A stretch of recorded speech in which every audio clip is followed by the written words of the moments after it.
Something seemed unusual the moment he was born. The nurse hesitated. The room went quiet. Pauline Einstein leaned forward. "Is everything all right?" she asked. The nurse nodded, adjusting the blanket. "Yes, he's breathing well." Herman stepped closer. "Then why did you pause?" The nurse glanced at the doctor. He cleared his throat.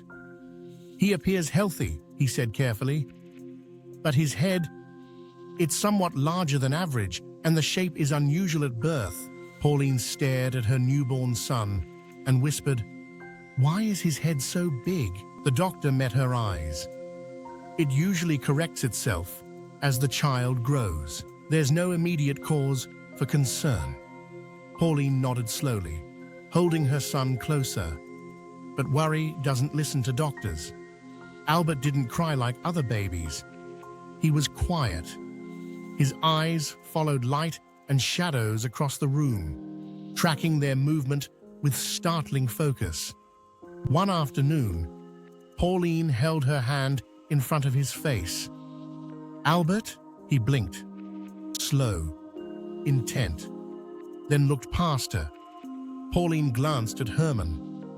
"He pays attention, more than I expected." Herman studied his son. "He's observant," he said softly. By the time Albert was 3, neighbors had noticed. "He doesn't talk much, does he? He's quiet." "Poor Pauline," someone murmured. One afternoon, a woman leaned down.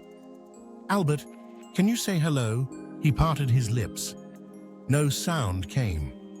Then, almost to himself, "Hello." Finally, he lifted his head and said it clearly. "Hello." The woman smiled nervously. "Oh." Pauline returned the smile politely, but said nothing. At night, Albert spoke to himself. Herman paused outside his son's bedroom. "If it moves, without touching..." "Albert?" Herman stepped inside. "Who are you talking to?" "No one," Albert said, eyes wide with concentration. Herman smiled. "Then what are you doing?" Albert thought a moment. "I'm saying things out loud, so I don't forget." At 4, Albert fell ill. Fever and weakness kept him in bed for days. The room was unusually quiet. Herman sat beside him, trying to pass the time. One afternoon, he reached into his pocket and placed a small object on the blanket, a compass. Albert turned it in his hands. The needle moved, then stopped. Turned it again. The needle shifted, but always returned to the same direction. "Why does it move?" he asked. Herman shrugged. "I don't know. That's just how it works." Albert's eyes widened. "But nothing is touching it. Then something invisible is pushing it." Herman nodded. "Yes." That night, Albert lay awake longer than usual, thinking about movement without touch, forces he couldn't see but could feel.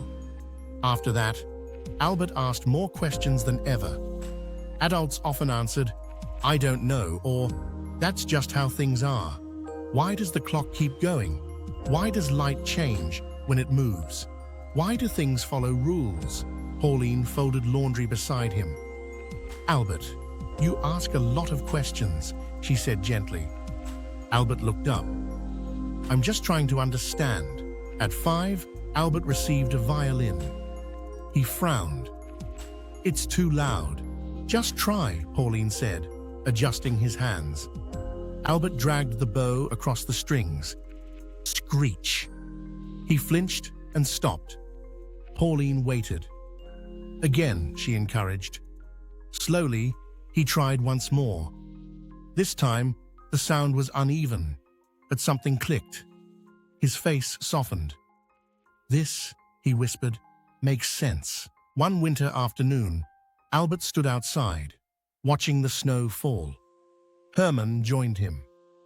"What are you looking at?" Albert didn't turn. "How they fall. Why?"